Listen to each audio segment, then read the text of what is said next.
I'd like to say that I thank you.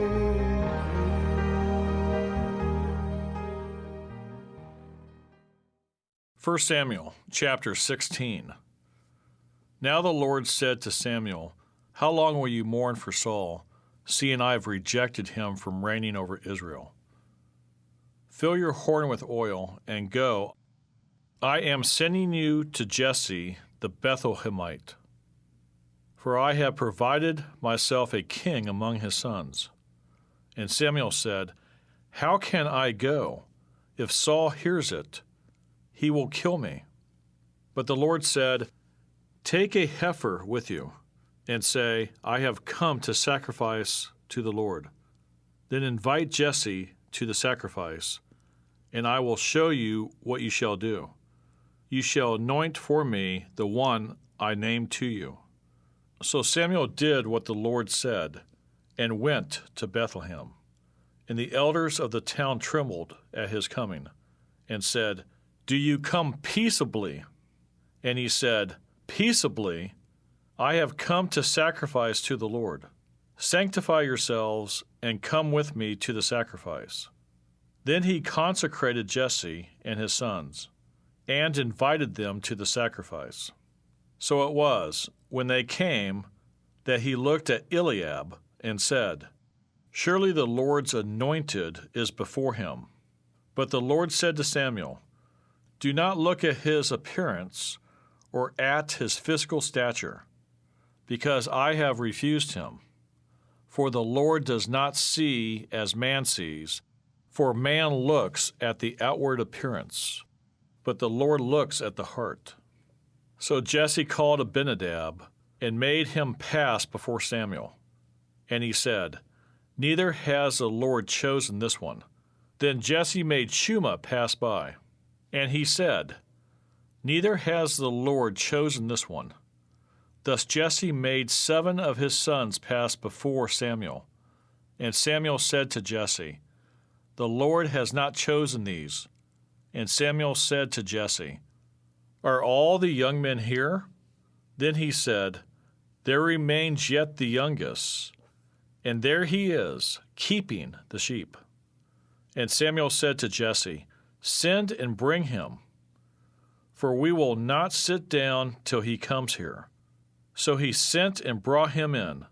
Now he was ruddy, with bright eyes, and good looking. And the Lord said, Arise, anoint him, for this is the one. Then Samuel took the horn of oil and anointed him in the midst of his brothers.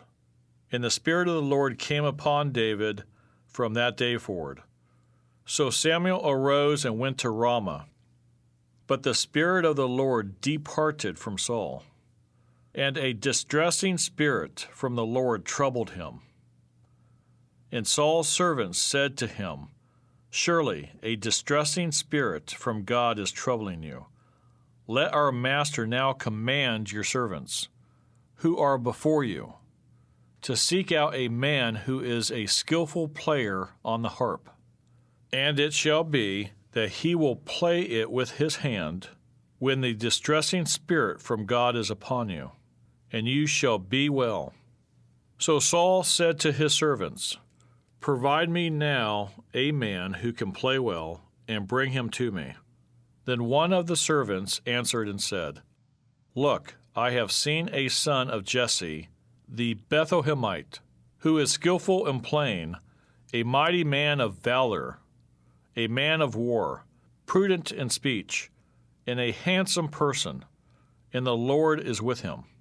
Therefore Saul sent messengers to Jesse and said, Send me your son David, who is with the sheep.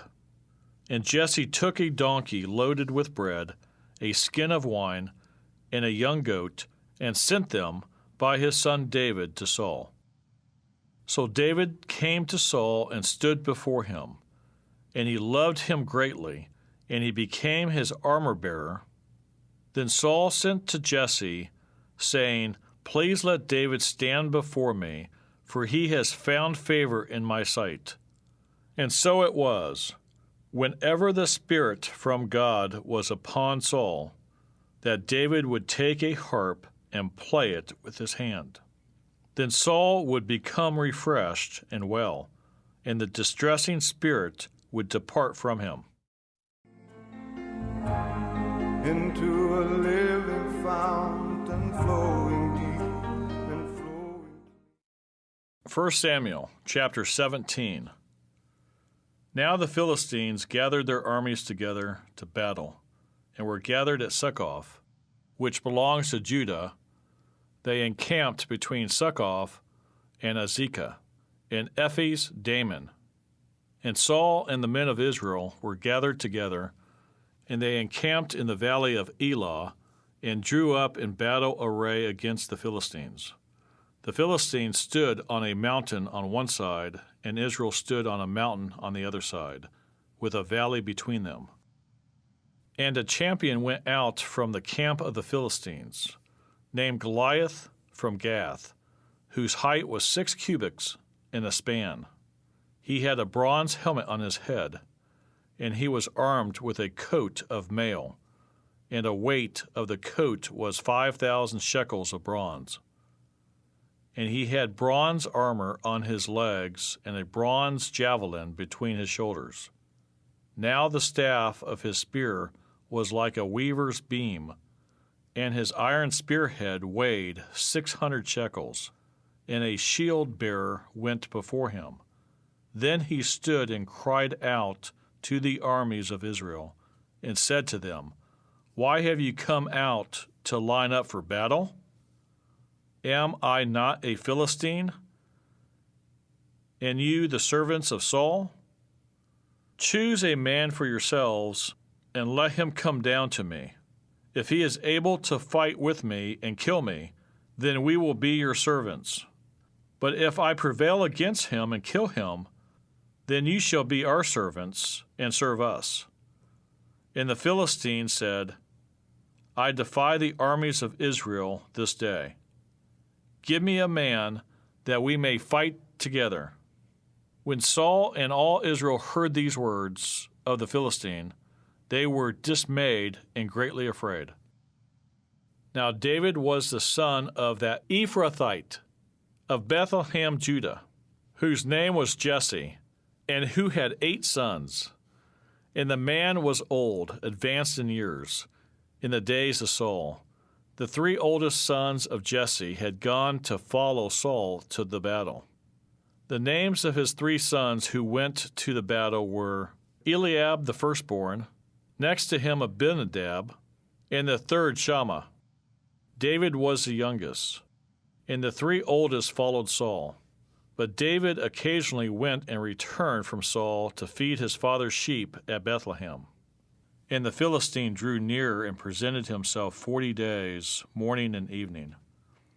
Then Jesse said to his son David, Take now for your brothers an ephah of this dried grain and these 10 loaves, and run to your brothers at the camp, and carry these 10 cheeses to the captain of their 1,000, and see how your brothers fare, and bring back news of them. Now Saul and they and all the men of Israel were in the valley of Elah, fighting with the Philistines. So David rose early in the morning, left the sheep with a keeper, and took the things and went as Jesse had commanded him. And he came to the camp as the army was going out to the fight and shouting for the battle. For Israel and the Philistines had drawn up in battle array, army against army, and David left his supplies in the hand of the supply keeper, ran to the army, and came and greeted his brothers.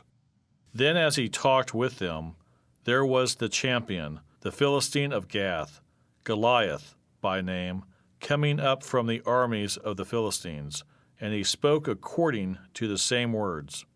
So David heard them. And all the men of Israel, when they saw the man, fled from him and were dreadfully afraid. So the men of Israel said, Have you seen this man who has come up? Surely he has come up to defy Israel. And it shall be that the man who kills him, the king will enrich with great riches, will give him his daughter, and give his father's house exemption from taxes in Israel. Then David spoke to the men who stood by him, saying, What shall be done for the man who kills this Philistine and takes away the reproach from Israel? For who is this uncircumcised Philistine, that he should defy the armies of the living God? And the people answered him in this manner, saying, So shall it be done for the man who kills him. Now Eliab, his oldest brother, heard when he spoke to the men, and Eliab's anger was aroused against David. And he said, Why did you come down here? And with whom have you left those few sheep in the wilderness? I know your pride and the insolence of your heart, for you have come down to see the battle. And David said, What have I done now? Is there not a cause? Then he turned from him toward another and said the same thing. And these people answered him as the first ones did. Now when the words which David spoke were heard, they reported them to Saul, and he sent for him. Then David said to Saul, Let no man's heart fail because of him. Your servant will go and fight with this Philistine. And Saul said to David, You are not able to go against this Philistine to fight with him, for you are a youth, and he a man of war from his youth. But David said to Saul, Your servant used to keep his father's sheep, and when a lion or a bear came and took a lamb out of the flock, I went out after it and struck it, and delivered the lamb from its mouth. And when it arose against me, I caught it by its beard, and struck and killed it. Your servant has killed both lion and bear, and this uncircumcised Philistine will be like one of them, seeing he has defied the armies of the living God. Moreover, David said, The Lord who delivered me from the paw of the lion and from the paw of the bear, he will deliver me from the hand of this Philistine. And Saul said to David, Go, and the Lord be with you. So Saul clothed David with his armor, and he put a bronze helmet on his head. He also clothed him with a coat of mail. David fastened his sword to his armor and tried to walk, for he had not tested them. And David said to Saul, I cannot walk with these, for I have not tested them. So David took them off.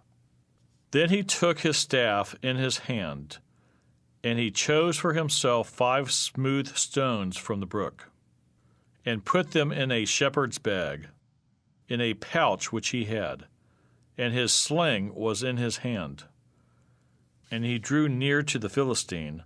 So the Philistine came and began drawing near to David.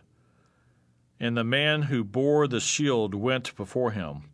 And when the Philistine looked about and saw David, he disdained him, for he was only a youth, ruddy and good-looking. So the Philistine said to David, Am I a dog that you come to me with sticks? And the Philistine cursed David by his gods. And the Philistine said to David, Come to me, and I will give your flesh to the birds of the air and the beasts of the field. Then David said to the Philistine, You come to me with a sword, with a spear, and with a javelin. But I come to you in the name of the Lord of hosts, the God of the armies of Israel, whom you have defied. This day the Lord will deliver you into my hand, and I will strike you and take your head from you. And this day I will give the carcasses of the camp of the Philistines to the birds of the air and the wild beasts of the earth, that all the earth may know that there is a God in Israel. Then all this assembly shall know that the Lord does not save with sword and spear.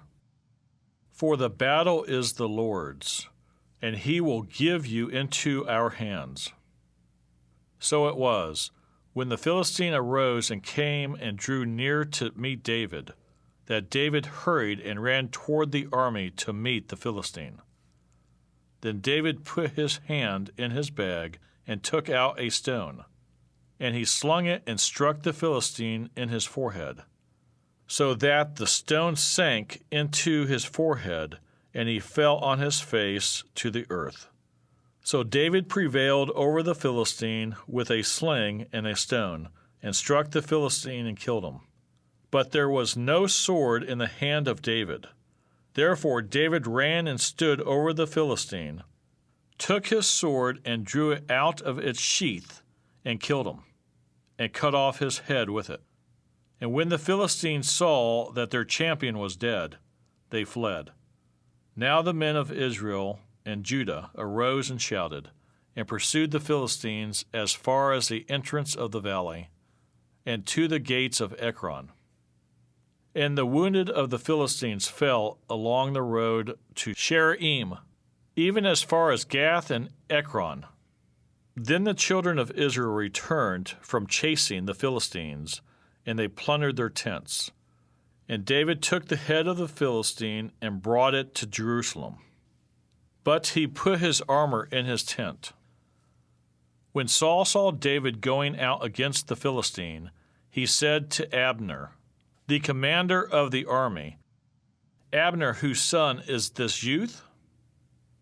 And Abner said, As your soul lives, O king, I do not know.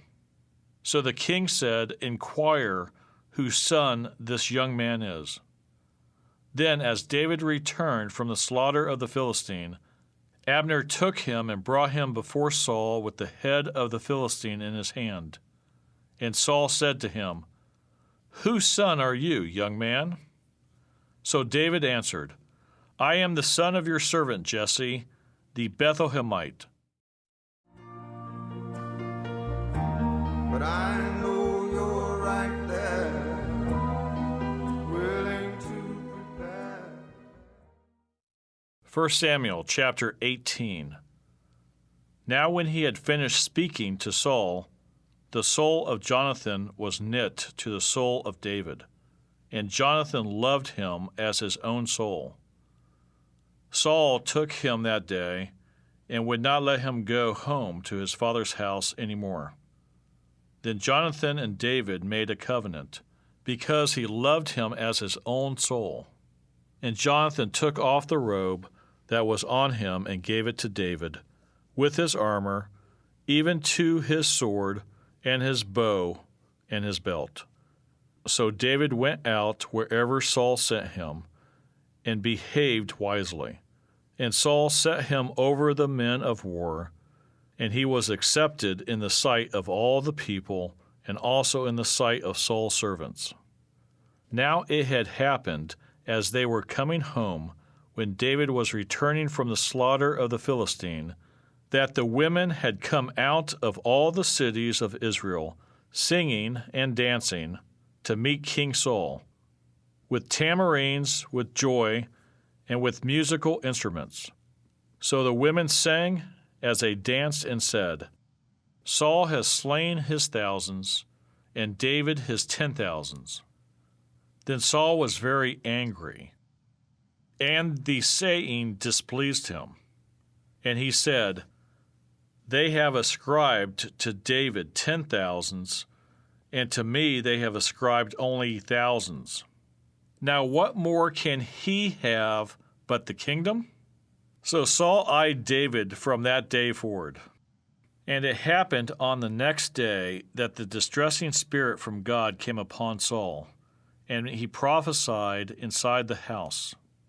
So David played music with his hand, as at other times, but there was a spear in Saul's hand. And Saul cast the spear, for he said, I will pin David to the wall.